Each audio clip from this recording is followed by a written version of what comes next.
Naku mga kababayan, meron akong video na nakita kay Tatay Digong. No? Masusurpresa ka mga kababayan kasi alam niyo naman, no, dating Pangulo ng Bansang Pilipinas, no?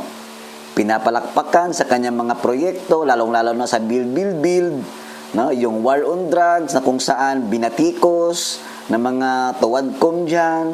So ngayon, may trending video, ewan ko lang kung nakuha na to ng iba pang mga mainstream media. Kasi ang sabi nila, etong pagpunta or biglang pagdating ni Tatay Digong, hinanap lang naman niya yung kaibigan niya dati sa eskwela na ngayon nagtitinda ng mani. Mantakin yung mga babayan si Tatay Digong, nandyan lang sa sa gilid-gilid mga kababayan, at nakikipag-usap doon sa kanyang matalik na kaibigan na nagtitinda lamang ng mani.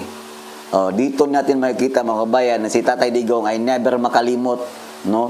Lalong-lalo na pag ang pinag-uusapan ay isang kaibigan, no? So, ito naman mga kabayan ay pinagkaguluhan ng mga taga Davao na kung saan nabigla, na-shock, na sorpresa ang lahat. Kasi hindi naman nila inakala na si Tatay Digong na pala yun. Diba?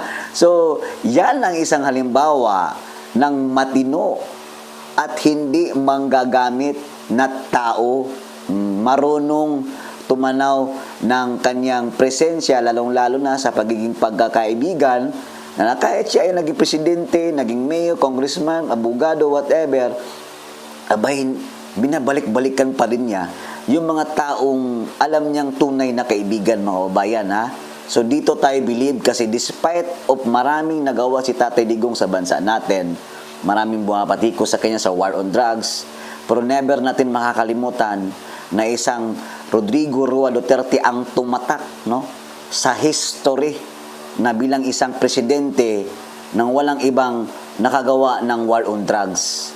Build projects, magkaroon tayo ng maraming mga tulay, flyovers dyan sa Manila, sa NCR.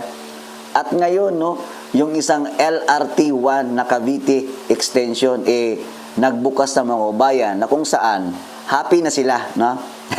Napangiti na itong mga administrasyong gobyerno ngayon na kung saan wala namang ginawa kundi mag-cutting ribbon lang, mga kababayan. Yan ang tunay talagang isang gobyerno, no? Siya na lang yung sumasalo sa mga nagawa ni Tatay Digong noon. Mantakin niyo yun, build projects, yung Pangil Bridge, si Dayunyor din, si BBM din ang nag-cutting yan. Ngayon, LRT na naman. Okay? Tapos, about sa baha, flood control, whatever, wala na yung pondo. Nasaan na? Eto na po yung video. Huwag na natin patagalin pa para makita natin at talagang masabi ninyo na kakaiba talaga si Tatay Digong, no? Napaka down to earth, malapit sa mga mamamayan niya sa Davao na kung saan very simple lang naman. No, walang kaartihan si Tatay Digong. Kumakain na nga ng mani. Ito na po yung video. Kaya dito natin mahal si Tatay Digong, no? Yan ang tunay na isang tao na tatak Duterte. Walang kaartihan sa katawan, walang kakeme-keme. Abay, nakikipag-usap, nakikipag-picturean. Eto na po, mga kabayan na. Saya, dahil ka saya. Dapitam. Saya, saya. Ayaw, cellphone. Tay, nagatagamtam ang mga tao, kahanuhay. Ayaw, saya, dahil ka saya. Dapitam. Saya, saya. Ayaw, cellphone. Tay, nagatagamtam ang mga tao, kahanuhay. Ayaw, saya, dahil ka saya. Dapitam. Saya, saya. Ayaw, cellphone. Tay, nagatagamtam ang mga tao, kahanuhay.